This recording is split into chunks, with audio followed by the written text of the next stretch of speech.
The secret of whoever has intimate relations with an animal shall surely be put to death.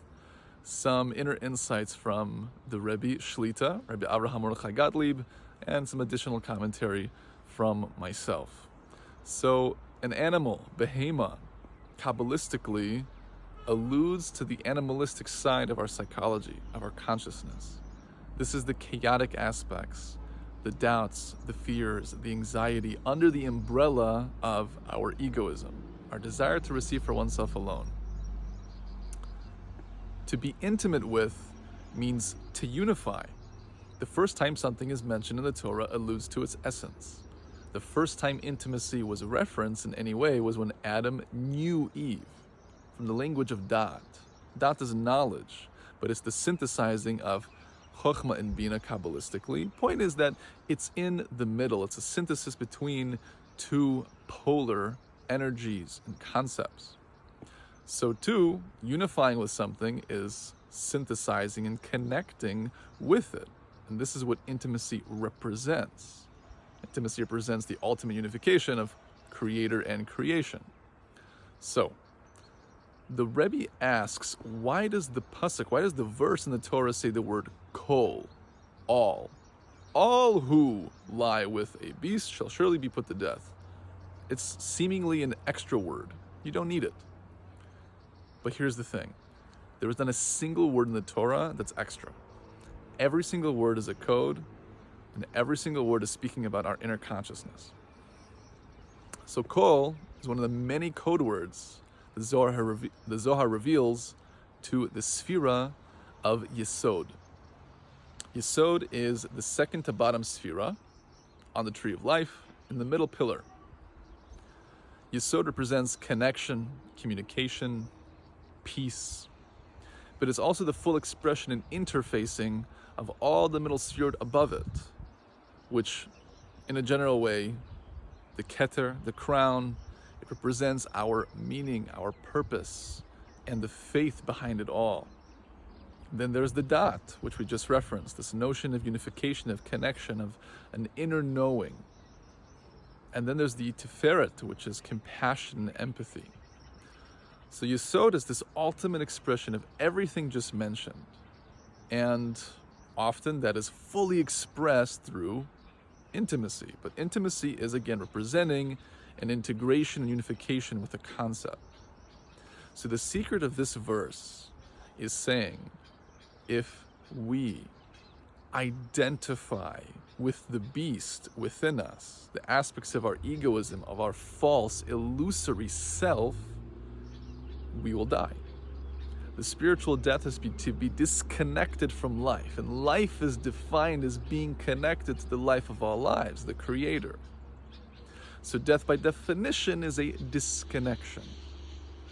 So as opposed to being connected to this aspect of Yesod, this kol, this all, of knowing we are enough, and we are everything right here, right now, we are unconditionally valuable, perfectly good and eternal. That is our ultimate truth. That is the definition of the soul. As opposed to identifying and anchoring in that as the foundation, as Yesod literally translates to foundation, that should be the foundation of our lives. That we are perfectly good. We have to remember our goodness.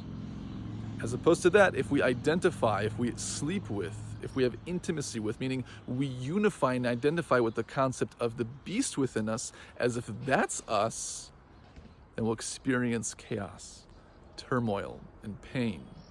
But when we acknowledge that, no, I am the kol, I am also the all, and that I am enough in this moment.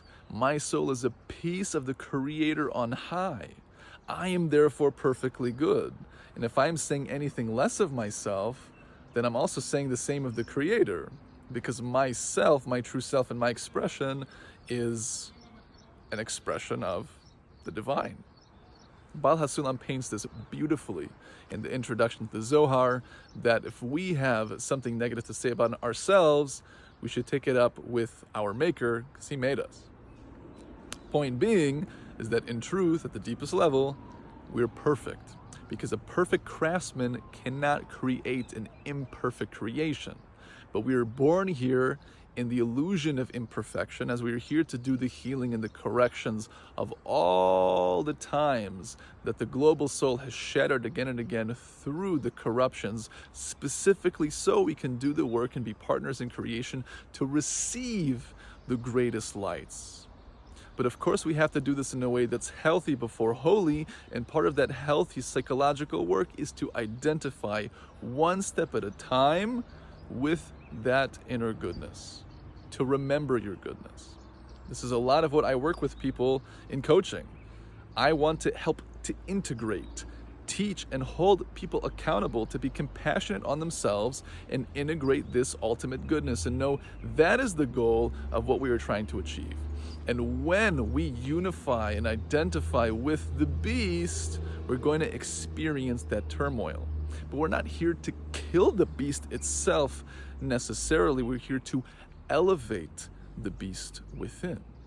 What does that mean? Well, the beast has to do with our carnal desires, our egoistic desires.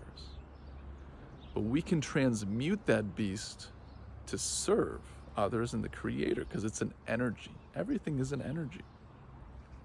That's why, as opposed to the beast trampling on us, we can put the saddle on and ride the horse to victory, so to speak.